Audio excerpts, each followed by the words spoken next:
చెత్త రాజకీయాలు చేయకు.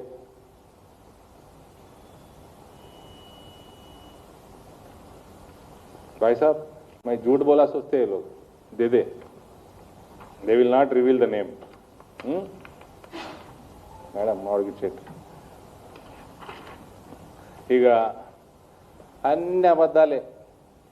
ఈ జూన్ 2 నాడు సంక్షేమం అభివృద్ధి సమాన ప్రాధాన్యత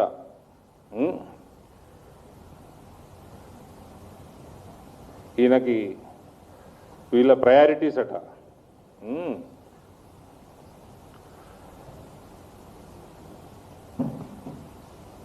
రైతులు, యువత, మహిళలు, బలహీన వర్గాల అభ్యున్నతే ప్రభుత్వ లక్ష్యం. ప్రభుత్వం రావడానికి ఎన్ని అబద్ధాలు మాట్లాడాలనో అబద్ధాలు మాట్లాడేసి అన్ని ఫాల్స్ ప్రామిసెస్ చేసి పవర్లకు రావాలి. అవి మళ్ళీ పవర్ల కోసంగా నాకు తెలియలేదు, ఇంత తప్పున్నది రాష్ట్రం, ఇప్పుడు పైసలు పుడతలేవు అని అందరికీ అన్ని ప్రామిస్లకి పంగనామాలు పెట్టాడు. మళ్ళా ఇంకోటి చిత్తశుద్ధితోటి గవర్నెన్స్ చేసేటోడికి మేనిఫెస్టో టైంలోనే ప్రామిసులు అవసరం లేదు. మహేష్ భాయ్ అవసరం లేదు. స్కీములు గవర్నెన్స్ నడుస్తుంటే 5 ఏళ్ళలో కూడా స్కీమ్ పెట్టవచ్చు. నాకు తెలిసి ఆయుష్మాన్ భారత్ పెట్టలే మేనిఫెస్టోలా, ఆయన ఇచ్చిండు. నువ్వు ఏమి ఇస్తున్నారా భయ్? 2000 రూపాయలు ఇస్తున్నావు పెన్షన్, ఇంకేమిస్తాడు? 200 యూనిట్ ఫ్రీ ఇస్తున్నట్టున్నాడు, ఇంకేమిస్తాడు? ఆయన ప్రతి ఇంటికి 2 లక్షల రూపాయలు ఇస్తున్నాడు. ఇప్పటికి 5-6 కోట్ల ఇళ్ళకి ఇచ్చిండు. 2 లక్షలు ఇస్తాడు ఇంటిగా ఇల్లు కట్టుకుంటాం గరీబోళ్ళ కంటే. ప్రతి సిటిజన్కి, ఎలిజిబుల్ సిటిజన్కి ఇండియాలో 5 లక్షల రూపాయలు హెల్త్ ఇన్సూరెన్స్ ఇస్తున్నాడు. చనిపోతే ఒక స్కీమ్ ఉన్నది, సెంటర్కి వెళ్ళి 1 లక్ష రూపాయలు ఇస్తారు. వాళ్ళు లక్షలలో ఇస్తున్నారు భాయ్ సాబ్. నువ్వు ఇచ్చేది వేలల్లా. ఆడ సంపాదిస్తాడు, ఆడ గవర్నెన్స్ ఉంటుంది, రైతుల కోసం మార్కెటింగ్ విధానం ఉంటుంది. నీ మార్కెటింగ్ అగ్రి మార్కెటింగ్ డిపార్ట్మెంట్ ఏం మీ మంత్రి ఏం చేస్తున్నాడు? ఎన్ని మీటింగ్లు, ఎందరి ఎక్స్పోర్టర్లను పిలిచిండు, ఎందరిని కన్జ్యూమర్లను పిలిచిండు, ఏ దేశానికి పోయిండు, ఏ మార్కెట్ డెవలప్ చేసిండు, పాలసీ ఏది? రైతులు, యువత, మహిళలు, బలహీన వర్గాల అభ్యున్నతి ప్రభుత్వ లక్ష్యం. మరి ఏమాయ్ నీ ఫార్మర్ లోన్ ఏమాయ్? 20% రైతులకు దొరకలే, ఇంకా పూర్తిగా 20% దొరికింది, 80% మందికి రాలే, ఇంకా లోన్ వేవర్ స్కీమ్ ఇంప్లిమెంట్ కాలే. నీకు యువత, బలహీన వర్గాలు ఫీ రీఎంబర్స్మెంట్ ఏమాయ్? నువ్వు చదివే చెప్తలేవు, నీ గవర్నమెంట్ స్కూలు చక్కగా దిక్కులేవు.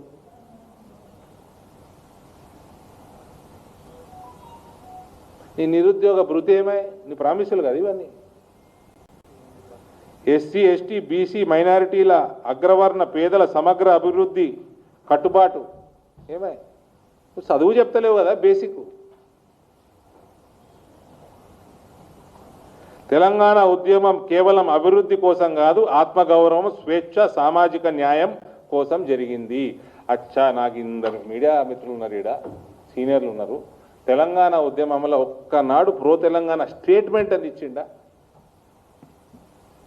ఆ పోయినోడు గవర్నెన్స్ చక్కగా లేకుండే, విపరీతమైన కరప్షను, సరే పోయిండు. కనీసం ఒక ఉద్యమ చరిత్ర ఉంది ఆయనకి, కేసీఆర్. ఈయన ఒక్కరోజు ప్రో తెలంగాణ స్టేట్మెంట్ ఇచ్చిండా? సపరేట్ స్టేట్మెంట్ అని ఇచ్చిండా? వాళ్ళకి సిగ్గుండాల, పార్టీ వాళ్ళకి. సోనియా గాంధీని తిట్టినోడిని తీసుకొచ్చి ముఖ్యమంత్రిని చేశారు. బలిదేవత,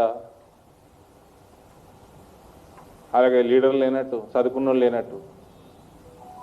బిఏ చదివినా అంటాడు, బిఏ చదివి పోయి హార్వర్డ్లో చేసినా అన్నాడు. 11వ తరగతిలో చెప్తారు క్రాప్ డైవర్సిఫికేషను. ఇది బియ్యం డిమాండ్ పెరుగుతున్నది, ప్రపంచ స్థాయిలో ఎక్స్పోర్ట్లు ఏమేమి చేయొచ్చు, ఏ పంటలకి డిమాండ్ పెరుగుతున్నది, దేశం ఏం ఇంపోర్ట్ ఎక్కువ చేసుకుంటున్నది, సో మనం ఏం పండించాలా, ఈ 2 బేస్ చేసుకొని ఒక సైంటిఫిక్ స్టడీ చేసినావా? పెట్టు, రిపోర్ట్ పెట్టు. మహిళా అభ్యున్నతి ఏంది చెప్పు, రిపోర్ట్ పెట్టు. ఇప్పటిదాకా ఏమేమి హోంవర్క్ చేసినావో పెట్టు. బీడీ కార్మికులకు బీడీలు మొత్తం తగ్గిపోతా ఉన్నది రోజు రోజుకి. వాళ్ళకి ఆల్టర్నేట్ ఉపాధికి ఏం ప్లానింగ్ చేసినావు చెప్పు. ఆ స్పీచ్ ఓడో రాసిస్తాడో అవలగాడు, వీడొచ్చి చదువుతాడు. మళ్ళీ అది 10 ఎండగొడుతుందట, 10 పేజీలు చదివి ఏదో ఇంకా 5 పేజీలు పెండింగ్ పెట్టిపోయినట్టు. అంతేనా చెప్పు, కరెక్టా? ఎండగొడుతుందట.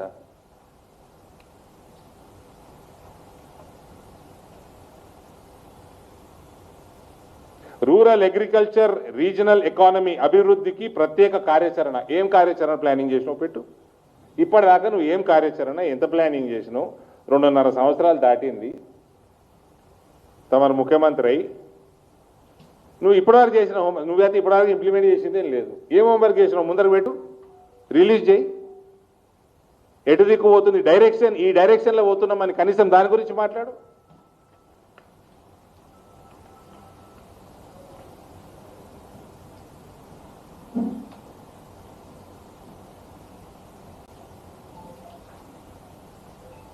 వరి, మొక్కజొన్న, పత్తి సాగు విస్తీర్ణత పెరుగుదల.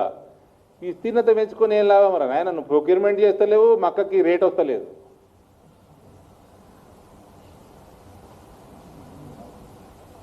పశు సంపద, మత్స్య రంగాల్లో గణనీయ వృద్ధి. ఏం వృద్ధి చేసినావు? రిలీజ్ చేయి, డాక్యుమెంట్ రిలీజ్ చేయి. తెలంగాణను సకల పంటల క్షేత్రంగా తీర్చిదిద్దాలని పిలుపు.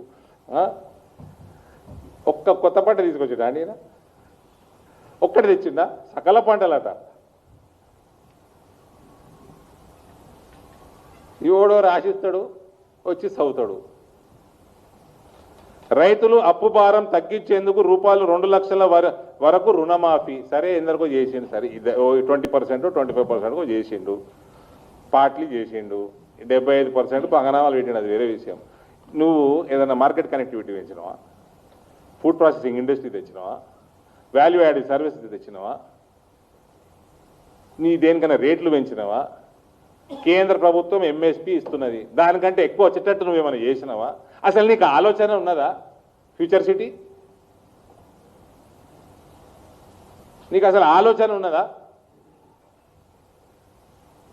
నేను బల్ల గుద్ది చెప్తా, 5,000 పసుపుది మేము 15,000 యావరేజ్గా అమ్ముతున్నాం ఇవాళ. ఒక ఎంపీగా కొద్ది గొప్ప చేసినానండి. నేనేం పెద్ద డబ్బా కొట్టుకుంటలేను, కొద్ది గొప్ప చేసినాము. ఇలా 15,000 యావరేజ్గా అమ్ముతున్నారు, 14,000 యావరేజ్గా అమ్ముతున్నారు.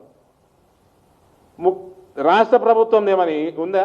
రాష్ట్ర ప్రభుత్వం తలుచుకొని ఆ పసుపు పంట మీద చిత్తశుద్ధి పెడితే 30,000 దాటుతుంది విత్ ఇన్ 3 to 4 years కష్టపడితే. అన్ని కేంద్ర ప్రభుత్వమే చేయరాలదు.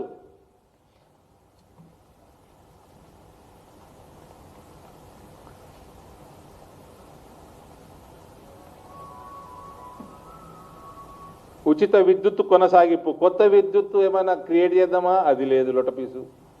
కొనుక రావాలి, కొనేటప్పుడు పైసలు లెక్క మాట్లాడుకోవాలి, కమిషన్లు మింగాలి, ఉచితంగా ఇస్తున్నావు అని చెప్పుకోవాలి. ఆ ఉచితంగా ఎప్పటి నుంచో ఇస్తున్నారు, ఇవి నువ్వేది ఇచ్చేది వ్యవసాయానికి. సౌరశక్తి పంపు సెట్లు ద్వారా రైతులకు అదనపు ఆదాయ అవకాశాలు. ఇది కూడా సెంట్రల్ పాలసీ. Solar energy. 1 కోటి మంది మహిళలను కోటీశ్వరులు చేయాలన్న లక్ష్యం. ఇప్పుడు మాట్లాడుతున్నా కదా, ఇప్పుడు సాయంత్రం వరకు రిలీజ్ చేయమన్నారు. 1 కోటి మంది మహిళలని కోటీశ్వరులను ఎట్లా చేస్తాడు? చేయమని రిలీజ్ చేయమన్నారు. ఏం ప్లానింగ్ చేసింది ఇప్పటిదాకా? లోటపీస్ ప్లానింగ్ చేసిండు నేను. రాసేటోడు, ఆ స్పీచ్ రాసేటోడు అకలు తక్కువ ఓడున్నాడు. నెక్స్ట్ టైము జూన్ 2కు మళ్ళీ ఎండగొడుతుంది. తక్కువ రాయండి, ఎండగొడుతుంది. ఎండాకాలమే అది. తక్కువ రాయండి. ఎట్లా అబద్ధాలు రాసేది? పెండింగ్ ప్రాజెక్టుల పూర్తి కోసం చిత్తశుద్ధితో పనిచేస్తున్న ప్రభుత్వం. చెప్పు బ్రదర్, ఒక్క ప్రాజెక్టు గురించి చెప్పు, నేను కూర్చుంటా.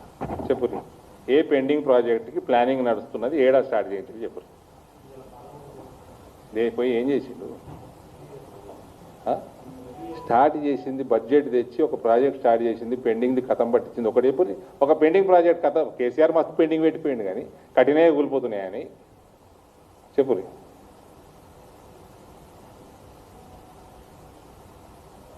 రోజు న్యూస్లలో ఉంటారు మీరు, నేను ఇంకా మీరున్నంత అయితే ఉండగదా నేను. ఇప్పుడు నేను రాగా మా దోస్తు చెప్తానే ఉన్నాడు లైవ్, రోజు న్యూస్లోనే ఉంటాడు.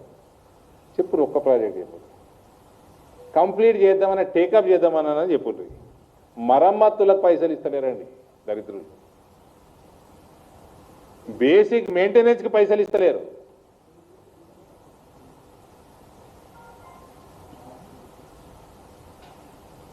ఇది మన ముఖ్యమంత్రి. మళ్ళా వాటిలో తెచ్చి ఆడ పోస్తా ఈడ పోస్తా. ఈయనకి అందుకే చెప్తా, రియల్ ఎస్టేట్ తప్ప ఏమి రాదు ఈయనకి. ఎక్స్టార్షను, రియల్ ఎస్టేటు, బస్ ఇది.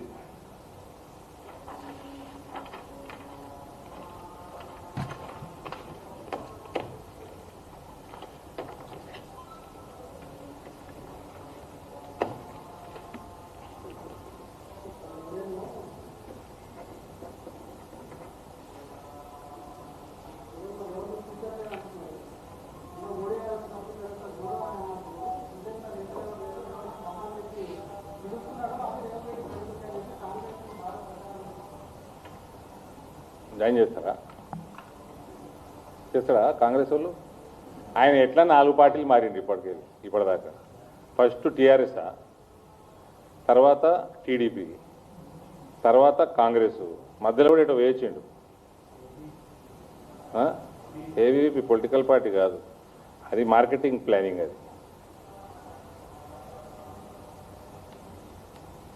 అది మార్కెట్ చేసుకుంటుంది కదా అంతే.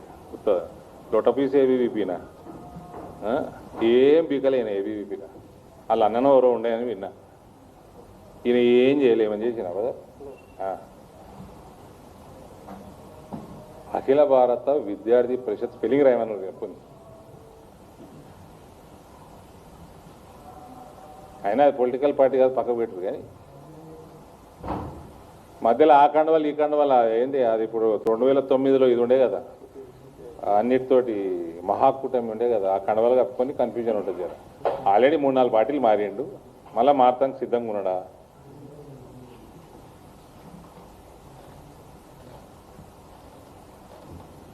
కాంగ్రెస్ వాళ్ళకి హైకమాండ్కి బుద్ధి ఉండాలి.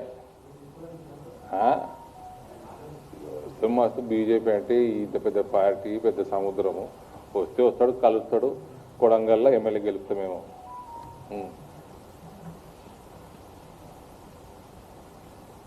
మా దగ్గర బలమైన ముఖ్యమంత్రులు ఉన్నారండి. కాంగ్రెస్ వాళ్ళకి కొంచెం బుద్ధి నేర్చుకోండి. హిమాంత బిశ్వ శర్మ ఇలా మాకు ముఖ్యమంత్రి, అవును, ఒక స్ట్రాంగ్ ముఖ్యమంత్రి. ఆయన 2వ టర్మ్ స్టార్ట్ అయింది. ఆయన జాయిన్ అయినాక పార్టీకి అక్కడ మేలు జరిగింది, పార్టీ ఫస్ట్ టైం పవర్లోకి వచ్చింది. కానీ 5 ఏళ్ళు ఆయన డిప్యూటీ సీఎంగానో ఒకటి మంత్రిగానో పెట్టిర్రు, 5 years పెట్టిర్రు. ఈయనకి ఎందుకు షోకు తెలుగుదేశం పని తెచ్చి డైరెక్ట్ పెట్టేసిడు ముఖ్యమంత్రి. నేను తెలుగుదేశం పని అన్నా, టీఆర్ఎస్ కూడా అన్నా.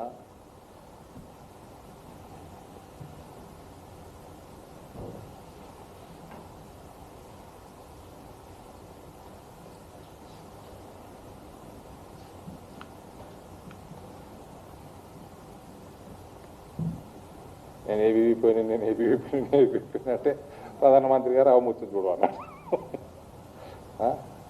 ఏమై మళ్ళా చూడితే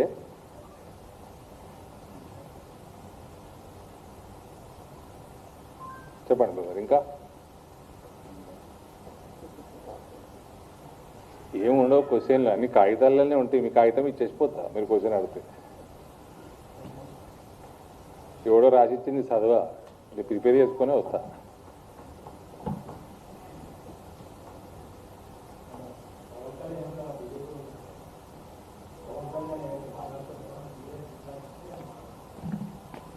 నేను రాసిచ్చిన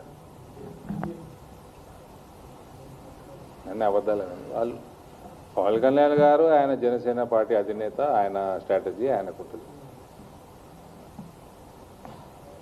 is our important partner. NDA partner.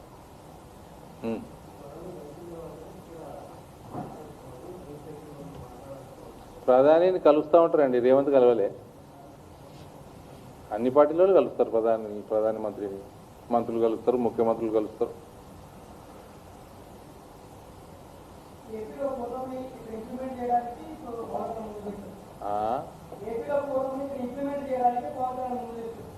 అది మీరు నితిన్ నవీన్ గారే ఆన్సర్ ఇవ్వగలుగుతారు, నేను ఇవ్వలేను దాన్ని.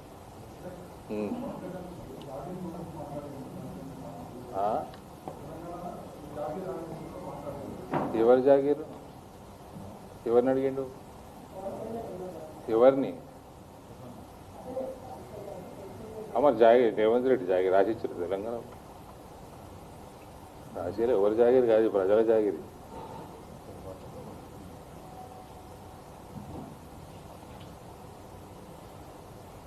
పవన్ కళ్యాణ్ ప్రధానమంత్రి గారు కలవంగానే ఇట్లా అన్నాడు, ముఖ్యమంత్రి గారు పోయి మాట్లాడంగానే మోదీ గారు ముచ్చ చూడమన్నాడా? మరి కాంగ్రెస్ వాళ్ళు ఆలోచించుకోవాలా, కొద్దిగా దిమాగ్తో నడుపుకోరు పార్టీ. రేవంత్ రెడ్డి అడగరాదు, ఎక్కతక్క అడిగావు, నేను ఏబీవీ పోయి నుంచి ఎప్పుడు బంద్ చేస్తాను ఆయన. అనుభవం తీసుకున్నావా?